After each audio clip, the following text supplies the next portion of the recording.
Yes. इस वक्त हमारे सामने दीवान तहरीक तहरीक है और जिसकी काफ़ी पेश करने की कोशिश कर रहे हैं आपके सामने पहुँचाने की।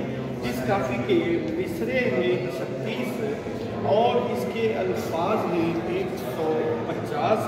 और राग इसका भी दीगर कई काफ़ियों की तरह भैरवी है। तो इस वक्त हम ये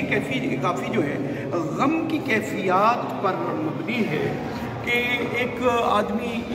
वहाँ बैठा है इस वक्त, उस पर ये कैफियत है कि वो हिर्स व हवस से दुनिया जो है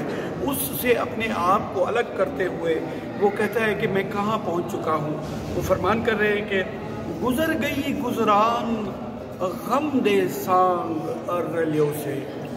गम दे सांग रलियों से, कि जो भी गुज़र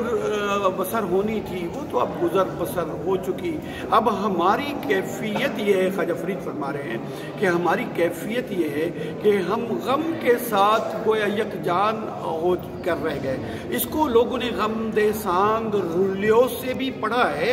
लेकिन हमारे नज़दीक ये रुलियों से यानी सरगर्दान हुए नहीं है, और रलियों से है कि हम और गम गोया एक होकर रह गए हैं। अब हम में और गम में कोई फ़र्क ही नहीं रहे। कई और जगहों पे भी वो कहते हैं गम हिन सकड़े भाई, यहाँ पर भी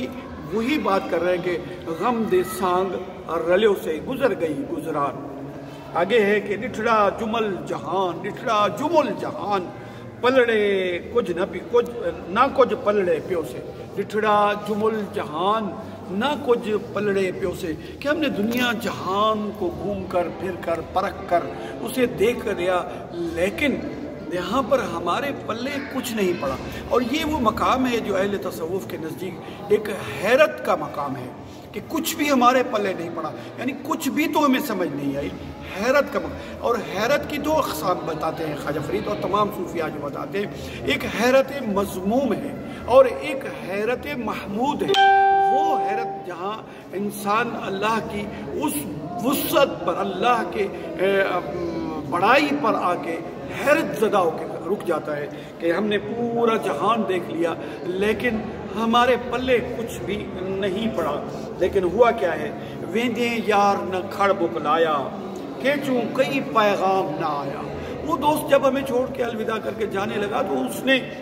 अलविदा तक भी नहीं कहा। जब वो उसने छोड़ना था हमें तो अलविदा तो कहता, लेकिन फरीद का ये शिकवा है, गोया ये अपने दुख का बयान है। वो कह रहे हैं कि उसने तो हमारे साथ रुक के अलविदा तक नहीं कहा और केच से तो कोई पैगाम भी नहीं भेजा उसने,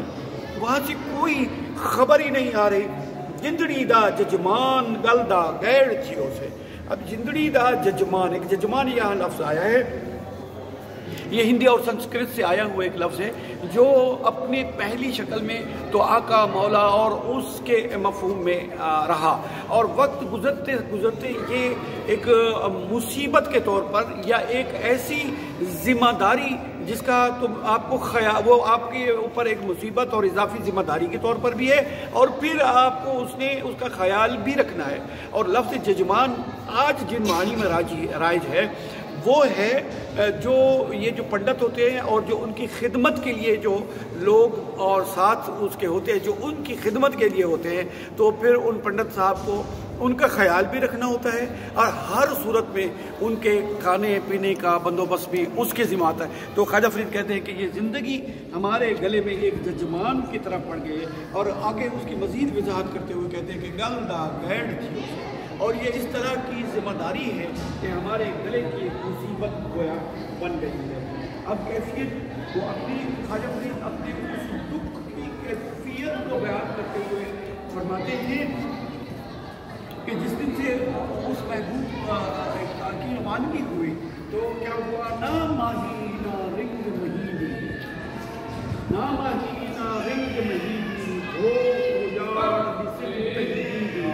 लेला था वीरान की बेआस रुलियों से। अब जिस दिन से वो महबूब चला गया है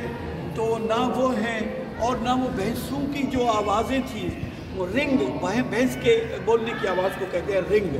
रिंग भी नहीं है और वो भैंसें भी नहीं हैं, और अगर वो नहीं है तो बेला था वीरान, और उसके बगैर सब कुछ ویران ہو کر رہ گیا ہے، اور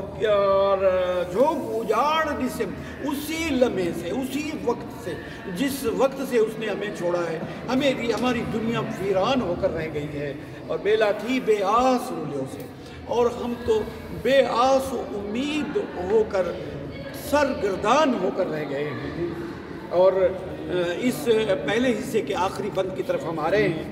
لاویں لہدیں پیوم وچھوڑا، کھارے چڑھدیے آیوم تھوڑا، لاویں لہدیں،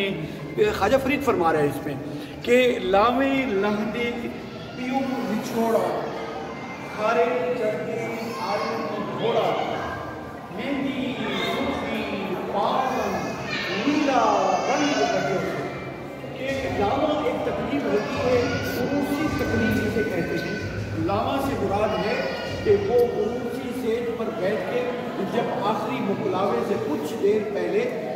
دلہا اور دلہن کے آپس میں سر ٹکرائے جاتے ہیں، اور وہاں اور کئی خوبصورت رسوم جو ہے ادا کی جاتی ہیں، تو وہ کہتے ہیں کہ وہی وقت آ چکا ہے۔ اور لاویں لہدیں پیوم بچھوڑا، یہ میں نے اس عروسی تقریب کو پتک پہنچی، اور اس کے بعد فوراً جدائی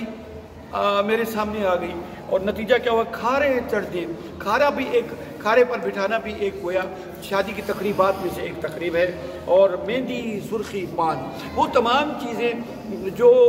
سرخ رنگ جن کا نتیجہ ہوتا ہے، مہندی کا نتیجہ بھی سرخ ہوتا ہے، اور سرخی لگانے کا نتیجہ بھی سرخ ہوتا ہے، اور پان کھانے کا نتیجہ بھی سرخی کی شکل میں آتا ہے، لیکن وہ کہتے ہیں نیلا رنگ بٹیوں سے، ان سب پر دکھ کی سوگ کی کیفیت میں کالا نیلا رنگ ہو کر رہ گیا ہے۔ اس طرح سے ہم کافی نمبر 245 کے